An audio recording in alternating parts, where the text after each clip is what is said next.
మీ పాకెట్లో ఏవో పేపర్స్ ఉన్నాయి, వాటి మీద నెంబర్స్ ఇంకా ఏవో వర్డ్స్ రాసున్నాయి.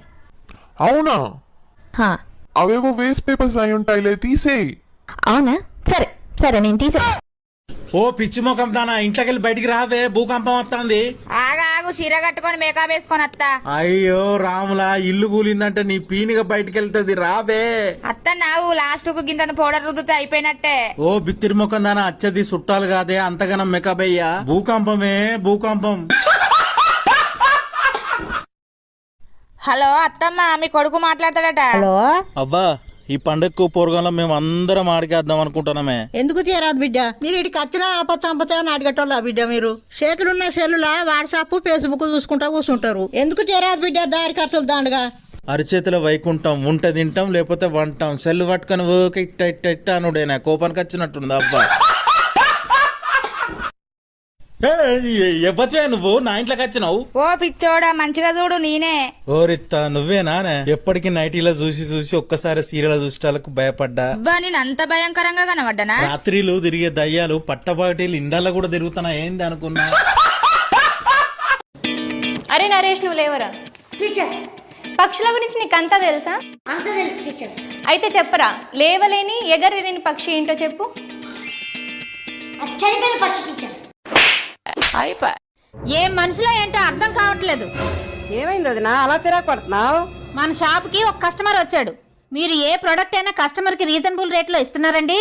మీ వ్యాపారం 3 పువ్వులు 6 కాయలుగా వర్ధిల్లాలని దీవించాడు. అలా దీవించడం మంచిదే కదా వదినా. ఏం మంచిది? ఎక్కడైనా 3 పువ్వులు 6 కాయలు కాస్తాయా?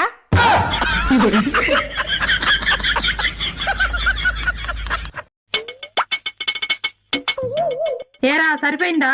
ఇప్పుడు నాకేం పెట్టావని సరిపోయిందని చెప్పాలి. బలాదూర్ తిరగడం సరిపోయిందా అంటున్నా. ఏం సరిపోతే మళ్ళీ పంపిస్తావా అమ్మా?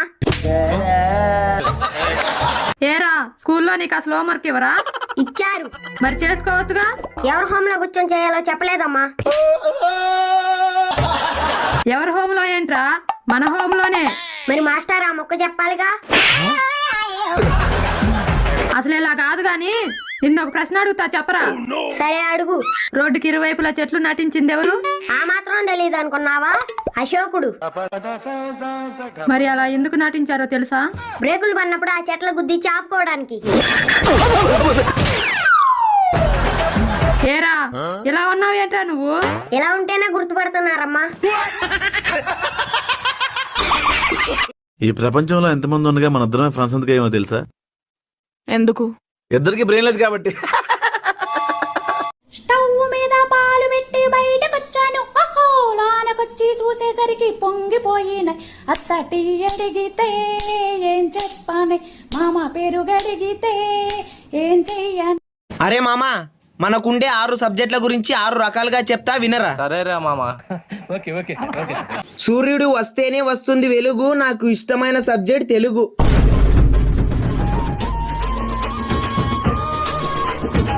రాత్రిపూట కనిపిస్తాయి చుక్కలు, ఈ జన్మలో పాస్ గాను నేను లెక్కలు. పిగ్గిని తెలుగులో అంటారు పంది, నాకు అర్థం కాని సబ్జెక్టే హిందీ. వర్షంని హిందీలో అంటారు బారిషు, గ్రామర్ రాసినా పాస్ అవుతాం ఇంగ్లీషు. పొద్దున తిన్న దోశలు, కళ్ళు మూసుకొని రాసినా పాస్ అవుతాం సోషలు. మా ఊర్లో పొద్దున 10 గంటలకి తెరుస్తారు వైన్స్, తొందరగా చచ్చిపోవాలంటే చదవాలి సైన్స్. చాలా మంది అడుగుతున్నారు మేము ఇంత హ్యాపీగా ఎట్లున్నామని. భార్యాభర్తలు అన్యోన్యంగా ఉండాలంటే మా దగ్గర ఒక మంచి చిట్కా ఉంది. ఏముంది? భార్య కోపం వచ్చిందనుకో, భర్త సైలెంట్గా ఉండాలి. భర్త కోపం వస్తే భర్తే సైలెంట్గా ఉండాలి. అని అనకుండా నోరు మూసుకొని సైలెంట్ గా ఉండాలి. కంచమేంటి ఎంత ఉంది? ఫుడ్ ఇదేంటి ఇంత పెట్టారు? తింటే తరిగిపోద్దులే, తిను. ఇంత ఫుడ్ ఎవడైనా తింటాడా? ఈయన కూడా తినలేడు. No, no, no, no.